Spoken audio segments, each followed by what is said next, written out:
Friends, मेरा नाम है भूषण और आज हम लोग सीखेंगे passive voice of WH question of present continuous tense. तो फ्रेंड्स, सबसे पहले हम लोग लिख लेंगे उसका रूल। तो friends, passive voice of WH question of present continuous tense का रूल कुछ इस प्रकार है। तो सबसे पहले हम लोग डब्ल्यूएच क्वेश्चन का पैसिव वॉइस बनाते वक्त डब्ल्यूएच वर्ड लेते हैं। उसके बाद हम लोग एम इज आर इस्तेमाल करते हैं, हेल्पिंग वर्ब। उसके बाद ऑब्जेक्ट, उसके बाद कंटिन्यूअस टेंस है इसलिए हम लोग इस्तेमाल करेंगे बीइंग का। बीइंग के बाद V3 plus complement plus by plus S2 plus question mark. तो रूल कुछ इस प्रकार है, WH word plus am is are plus object plus being plus V3 plus complement plus by plus S2 plus question mark. तो सबसे पहले हम लोग पहला एग्जांपल हमारा लेते हैं। तो व्हाट आर यू डूइंग, तुम क्या कर रहे हो। तो सबसे पहले हम लोग स्ट्रक्चर वाइज अभी इसका पैसिव बनाते हैं। तो WH वर्ड है व्हाट। अब कोई काम किया जा रहा होगा, मतलब काम को हम लोग सिंगुलर फॉर्म में लेते हैं। तो सिंगुलर हेल्पिंग वर्ब कौन सा है, इज। तो what is, am is are में से इज ले लिया। उसके बाद ऑब्जेक्ट सेंटेंस में नहीं है तो उसे छोड़ देंगे। तो मैं आपको एक बात बता दूं, स्ट्रक्चर वाइज हमें चलना है। जो सेंटेंस में नहीं है उसे छोड़ देना है। अगर ऑब्जेक्ट नहीं है, ऑब्जेक्ट मिसिंग है तो ऑब्जेक्ट छोड़ देंगे। उसके बाद कॉम्प्लीमेंट मिसिंग है, मतलब कॉम्प्लीमेंट सेंटेंस में नहीं है तो कॉम्प्लीमेंट छोड़ देंगे। तो आगे आगे बढ़ते जाएंगे। तो ऑब्जेक्ट नहीं है तो उसके बाद क्या है, बीइंग। बीइंग के बाद V3, तो V3 क्या है, डू का V3 है डन। उसके बाद कॉम्प्लीमेंट सेंटेंस में नहीं है तो वो छोड़ देंगे। उसके बाद है बाय, और बाय के बाद S2 मतलब सब्जेक्ट की जगह पर अगर कोई नाउन होता है तब हम लोग बाय के बाद वो नाउन जैसा का वैसा लिखते हैं। लेकिन सब्जेक्ट की जगह पर अगर कोई प्रोनाउन होता है तो हम लोग बाय के बाद उसकी ऑब्जेक्टिव केस लिखते हैं। तो यहाँ पर सब्जेक्ट क्या है, यू। यू एक प्रोनाउन है। प्रोनाउन मतलब यू की ऑब्जेक्टिव केस क्या है, तो यू ही होती है। अगर आपको nominative case, objective case, possessive case में कोई भी प्रॉब्लम है तो आप पार्ट ऑफ स्पीच का जो मेरा एक प्लेलिस्ट है उसमें जाकर पर्सनल प्रोनाउन वाला वीडियो आप जरूर देखिए। उसमें आपकी हर दिक्कत का आपको सॉल्यूशन मिल जाएगा। नॉमिनेटिव केस किसे कहते हैं, ऑब्जेक्टिव केस क्या है, और प्रोनाउन की पजेसिव केस क्या है, और उसका इस्तेमाल कैसे करते हैं। तो friends, next example, where is she living, वह कहाँ रह रही है। सबसे पहले स्ट्रक्चर वाइज हम लोग लिख लेंगे। तो WH वर्ड है वेयर। अब रहने की उसकी जो जगह होगी वो एक ही होगी। इंसान किसी जगह पे रहता है तो जगह एक ही होती है, तो उस वजह से हम लोग एम इज आर में इस्तेमाल करेंगे इज का। तो वेयर इज, उसके बाद क्या है, ऑब्जेक्ट नहीं है। उसके बाद क्या है, मतलब वो छोड़ दिया ऑब्जेक्ट। उसके बाद है बीइंग। उसके बाद V3, तो लिव का V3 है ल्यूड। उसके बाद कॉम्प्लीमेंट सेंटेंस में नहीं है तो उसे भी छोड़ देंगे। उसके बाद है बाय, और बाय के बाद जो सब्जेक्ट है उसके ऑब्जेक्टिव केस, तो सब्जेक्ट है शी, तो उसके ऑब्जेक्टिव केस क्या है, हर। तो सेंटेंस कैसे बना, where is being lived by her. So friends, next example, who is selling cars, मतलब कार्स कौन बेच रहा है। अब हम लोग इसमें देख सकते हैं कि इसमें ऑब्जेक्ट है। कौन सा ऑब्जेक्ट है, तो डायरेक्ट ऑब्जेक्ट, मतलब कौन कार बेच रहा है तो वह क्या बेच रहा है। तो बेचने का काम मतलब किस पे हो रहा है, तो कार पे। तो कार है ऑब्जेक्ट, तो कार ऑब्जेक्ट है यहाँ पर। तो हम लोगों को आगे लेना पड़ेगा। तो हम लोगों को स्ट्रक्चर वाइज हम लोग इसका बना के देखते हैं। तो WH वर्ड क्या है, हु। तो आपको मैं एक इंपॉर्टेंट बात बताना चाहूंगा, अगर सब्जेक्ट की जगह पर हु WH वर्ड आता है तो पैसिव वाइज बनाते वक्त उसका हो जाता है बाय होम। ये आपको ध्यान में रखना है। तो हु की जगह पर हम लोग क्या लिखेंगे, मतलब पैसिव में हु का बन जाता है बाय होम, इतना आप ध्यान में रखिए। तो बाय होम, ऑब्जेक्ट क्या है, कार्स। तो कार्स के अकॉर्डिंग एम इज आर में से इस्तेमाल एक हेल्पिंग वर्ब करेंगे। लेकिन कार एक होती तो हम लोग इसका इस्तेमाल करते। कार बहुत सारी है, कार्स है, इस वजह से हम लोग एम इज आर में से इस्तेमाल करेंगे आर का। तो बाय हुम आर कार्स। उसके बाद स्ट्रक्चर में क्या है, मतलब WH वर्ड हो गया, एम इज आर में से आर ले लिया हम लोगों ने, ऑब्जेक्ट जो कार्स है वो ले लिया। उसके बाद है बीइंग, और बीइंग के बाद है V3, तो सेल का V3 है सोल्ड। उसके बाद कॉम्प्लीमेंट सेंटेंस पे नहीं है तो उसे छोड़ देंगे। उसके बाद ये बाय और S2 हम लोगों को लिखने की जरूरत नहीं है, क्योंकि हम लोगों ने हु से सवाल पूछा है। हु से सवाल पूछने पर मतलब सब्जेक्ट मिसिंग रहता है सेंटेंस में, इस वजह से ये हम लोगों ने पहले ही लिख लिया है बाय होम। तो कॉम्प्लीमेंट के बाद हमें कुछ नहीं लिखना है, डबल डबल बाय लिखने की ज़रूरत नहीं है। तो कॉम्प्लीमेंट नहीं होने की वजह से छोड़ देंगे और क्वेश्चन मार्क लगा देंगे। तो सेंटेंस कैसे बना, by whom are cars being sold, मतलब कार किसके द्वारा बेची जा रही है, मतलब कार बेची जा रही है, इसे ज़्यादा इंपॉर्टेंस दिया जा रहा है। तो friends next example, whom are you giving a pen in school, whom are you giving a pen in school, तुम स्कूल में किसे पेन दे रहे हो। तो इसमें whom से सवाल पूछा गया है। तो आपको एक मैं बात बता दूं, इंपॉर्टेंट बात है कि whom से अगर सवाल पूछा जाए तो whom का हम लोगों को करना पड़ेगा who। तो सबसे पहले हम लोग लेंगे who। आप ध्यान दीजिएगा, हमेशा हम लोगों को हुम का हुम नहीं लिखना पड़ता है, तो हुम का हो जाता है पैसिव वॉइस पे हु। हु के बाद हम लोग मतलब कोई एक इंसान अगर रहेगा तो इसका इस्तेमाल करेंगे, और हमें मालूम है कि बहुत सारे इंसान है, इस वजह से हम लोग आर का इस्तेमाल करते हैं। तो यहाँ पर अज्यूम करते कि वो सामने वाला इंसान एक ही होगा। ओके, तो एक ही होगा, इस वजह से हम लोग इस्तेमाल करेंगे एमेजार में से इज का। अगर हमें पता है कि वो बहुत सारे लोग हैं तब हम लोग इस्तेमाल कर सकते हैं आर का। वो डिपेंड करता है सेंटेंस कैसा है। WH वर्ड हो गया हु, उसके बाद एमेजार में से इज ले लिया। अब उसके बाद स्ट्रक्चर में क्या है, ऑब्जेक्ट है। तो ऑब्जेक्ट है क्या इस सेंटेंस में, मतलब इस क्वेश्चन में तो है, तो क्या है अ पेन। तो पिछले वाले बहुत सारे वीडियोस में मैंने आपको पैसिव में मतलब डायरेक्ट ऑब्जेक्ट और इनडायरेक्ट ऑब्जेक्ट कैसे पहचानते हैं, उसके लिए क्या ट्रिक्स है, ये आपको डिटेल में बताई है। तो हु इज अ पेन, उसके बाद में स्ट्रक्चर में है बीइंग, उसके बाद क्या है V3, तो गिव का V3 है गिवन। उसके बाद कॉम्प्लीमेंट V3 के बाद, तो कॉम्प्लीमेंट सेंटेंस में है वो है इन स्कूल।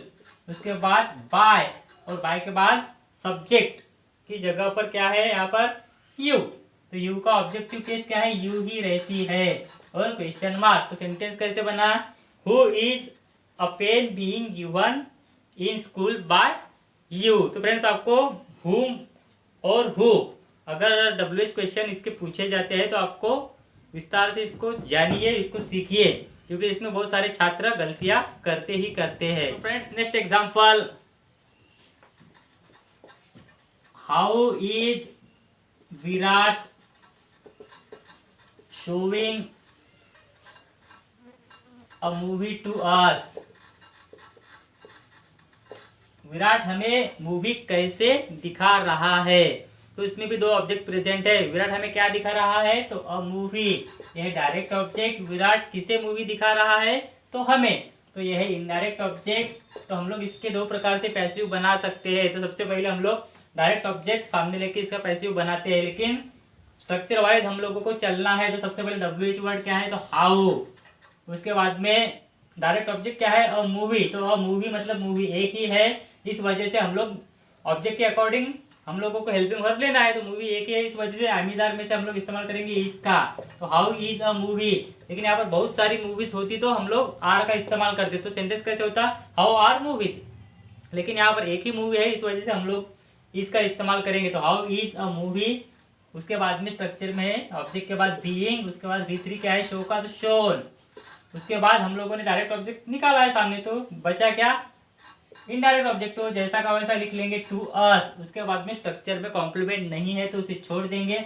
उसके बाद स्ट्रक्चर में है बाय, और बाय के बाद जो नाउन है सब्जेक्ट की जगह पर वो जैसा का वैसा लिख लेंगे। नाउन क्या है, तो विराट, और क्वेश्चन मार्क लगा देंगे। तो सेंटेंस कैसे बनना, how is a movie being shown to us by Virat. अब हम लोग इनडायरेक्ट ऑब्जेक्ट सामने लेके इसका पैसिव बनाते हैं। तो इनडायरेक्ट ऑब्जेक्ट है अस, लेकिन ये जब भी अस सब्जेक्ट की जगह पर आएगा तो हमेशा नॉमिनेटिव केस में आता है। तो अस की नॉमिनेटिव केस क्या है, आप लोगों ने पढ़ा होगा, तो वो है वी।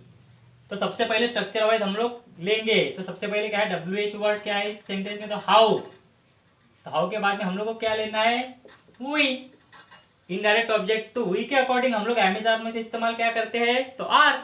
तो हाउ आर वी। अब वी के बाद मतलब ऑब्जेक्ट हो गया, उसके बाद में स्ट्रक्चर में है बीइंग, उसके बाद V3, तो V3 शो का है शोन। उसके बाद हम लोगों को डायरेक्ट ऑब्जेक्ट जैसा का वैसा लिखना पड़ेगा, अ मूवी। उसके बाद कॉम्प्लीमेंट सेंटेंस पे नहीं है तो उसे छोड़ देंगे। उसके बाद है स्ट्रक्चर में बाय, और बाय के बाद यस टू, मतलब सब्जेक्ट की जगह पर जो नाउन है वो जैसा का वैसा लिखेंगे, और सब्जेक्ट की जगह पर अगर कोई प्रोनाउन है तो उसकी ऑब्जेक्टिव केस लिखेंगे। तो इस सेंटेंस में सब्जेक्ट की जगह पर क्या है, नाउन है विराट, तो जैसा का वैसा लिख लेंगे और पीछे से क्वेश्चन मार्क लगा देंगे। तो सेंटेंस कैसे बनेगा, how are we being shown a movie by Virat. Next example, when are they digging a well in farm, वह खेत में कुआं कब खोद रहे हैं। तो वह खेत में क्या खोद रहे हैं, तो कुआं, तो कुआं एक ही है, तो हम लोग अभी इसका बनाते हैं। सबसे पहले WH वर्ड क्या है सेंटेंस में, तो व्हेन। अब ऑब्जेक्ट क्या है, अ वेल, मतलब कुआं एक ही होने की वजह से आर्मीदार में से हम लोग इस्तेमाल करेंगे इसका। बहुत सारे कुएं होते तो हम लोग इस्तेमाल करते आर का। तो इसके बाद ऑब्जेक्ट के बाद क्या है स्ट्रक्चर में, तो बीइंग, बीइंग के बाद V3, तो डिग का V3 क्या है, तो डग। उसके बाद कॉम्प्लीमेंट सेंटेंस में है क्या, तो है क्या है, इनफार्म, तो इनफार्म लिख लिया। उसके बाद बाय, और बाय के बाद सब्जेक्ट की जगह पर प्रोनाउन है तो उसकी ऑब्जेक्टिव केस हमें लेनी है। तो दे की ऑब्जेक्टिव केस है देम और क्वेश्चन मार्क। तो सेंटेंस कैसे बना, when is a well being dug in farm by them. तो friends next example, how many pots is she breaking, वह कितने बर्तन तोड़ रही है। तो सबसे पहले स्ट्रक्चर वाइज हम लोग लिख लेंगे। मैंने आपको बताया है कि how many, how much, which और हुज अगर किसी भी टेंस में आते हैं तो अकेले नहीं आएंगे, उसके साथ हमेशा कोई ना कोई नाउन जरूर आएगा। तो ये पूरा का पूरा नाउन हम लोगों को लिखना पड़ेगा। तो how many pots, how many pots ये हो गया। उसके बाद हम लोगों को बहुत सारे पॉट्स होने की वजह से आर्मीदार में से हम लोग क्या इस्तेमाल करेंगे, आर का, तो आर। उसके बाद स्ट्रक्चर में क्या है, ऑब्जेक्ट है क्या सेंटेंस में, नहीं है तो छोड़ देंगे। उसके बाद क्या है स्ट्रक्चर में, तो बीइंग। उसके बाद हम लोगों को क्या लिखना है, V3, तो V3 क्या है, मतलब ब्रेक का V3 है ब्रोकन। उसके बाद कॉम्प्लीमेंट सेंटेंस में नहीं है उसे छोड़ देंगे। उसके बाद स्ट्रक्चर में है बाय, और बाय के बाद यस टू, यस टू मतलब क्या, सब्जेक्ट क्या है सेंटेंस में, तो शी, तो शी प्रोनाउन होने की वजह से हम लोगों को इसका ऑब्जेक्टिव केस चाहिए। तो जो क्या है, शी के ऑब्जेक्टिव केस है हर और क्वेश्चन मार्क। तो सेंटेंस कैसे बना, how many pots are being broken by her. Friends next example, who is winning the match, मतलब मैच कौन जीत रहा है। तो मैंने आपको पहले ही बताया है कि हु अगर सेंटेंस में आता है किसी भी क्वेश्चन में तो पैसिव स्ट्रक्चर बनाते हो तो उसका क्या हो जाता है, तो बाय होम, तो बाय होम हम लोग लिख लेंगे। उसके बाद में ऑब्जेक्ट क्या है, द मैच, द मैच। तो होम अगर एक इंसान है मैच में तो हम लोग इज इस्तेमाल करेंगे, और बहुत से इंसान है हम लोगों को पता है ऐसा बोलना है कि बहुत सारे इंसान मैच जीत रहे हैं तो आर का इस्तेमाल करेंगे। तो हम यहाँ पर ऐसा अज्यूम करते हैं कि मैच जीतने वाला कोई एक ही इंसान होगा तो इज का इस्तेमाल करेंगे। तो by whom is the match, उसके बाद में बीइंग, ऑब्जेक्ट होने के बाद में बीइंग, बीइंग के बाद V3, तो विन का V3 है 1। उसके बाद कॉम्प्लीमेंट सेंटेंस में नहीं उसे छोड़ देंगे और पीछे से क्वेश्चन मार्क लगा देंगे, क्योंकि ये बाय और एस टू लिखने की हमें ज़रूरत नहीं है, क्योंकि मैंने पहले ही बताया हु से अगर सवाल पूछा जाए तो सब्जेक्ट आंसर आता है। तो ये सब्जेक्ट के लिए हम लोग इस्तेमाल करते हैं बाय प्लस एस टू। तो हम लोगों ने बाय हुम पहले ही लिख लिया है, तो हु के सेंटेंस पे हम लोगों को बाय पीछे से बार बार नहीं लिखना है, मतलब बाय और एस टू लिखने की ज़रूरत नहीं होती है। डायरेक्टली कॉम्प्लीमेंट तक लिख लेने के बाद में क्वेश्चन मार्क लगा देना है। तो सेंटेंस कैसे बना, बाय हुम इज द मैच बीइंग 1। तो friends last example, whose car is he driving on road, वह रोड पर किसकी कार चला रहा है। सबसे पहले WH वर्ड, तो ये पूरा का पूरा हमें लिखना पड़ेगा, तो whose car जैसा का वैसा हम लोग लिख लेंगे। उसके बाद में आर्मीदार में से क्या हम लोग इस्तेमाल कर सकते हैं। सो फ्रेंड्स अगर कार का मालिक कोई एक ही इंसान है तो हम लोग इस्तेमाल करेंगे इज का, लेकिन कार का मालिक अगर बहुत सारे इंसान है कार के मालिक, तो हम लोग इस्तेमाल आर का करेंगे। तो यहाँ पर किसी एक की ही वो कार होगी, इस वजह से हम लोग इस्तेमाल करेंगे इज। उसके बाद स्ट्रक्चर में क्या है, आई एम इज आर के बाद ऑब्जेक्ट। ऑब्जेक्ट सेंटेंस में है क्या, तो ऑब्जेक्ट सेंटेंस में नहीं है, वो छोड़ देंगे। उसके बाद क्या है स्ट्रक्चर में, बीइंग, तो वो लिख लेंगे। और बीइंग के बाद ड्राइव का भीतरी क्या है, तो ड्रिवन। तो ड्रिवन के बाद में कॉम्प्लीमेंट सेंटेंस में है, हाँ है, क्या है, ऑन रोड। उसके बाद कॉम्प्लीमेंट के बाद में बाय, और बाय के बाद जो सब्जेक्ट है उसके ऑब्जेक्टिव केस, अगर प्रोनाउन है सब्जेक्ट तो सब्जेक्ट प्रोनाउन ही है यहाँ पर। तो ही की ऑब्जेक्टिव केस है हिम, तो हिम लिखने के बाद हम लोगों को क्वेश्चन मार्क लगा देना पड़ेगा। तो सेंटेंस कैसे बना, whose car is being driven on road by him. तो फ्रेंड्स, अगर अभी तक आपने मेरे चैनल को सब्सक्राइब नहीं किया तो please, it's my humble request to all of you, please subscribe to my channel and press the bell icon because it gives me the motivation to make videos. तो फ्रेंड्स, आज की video में केवल इतना ही, मिलेंगे किसी नेक्स्ट वीडियो में। तब तक के लिए friends take care and keep studying. Thanks for watching my videos.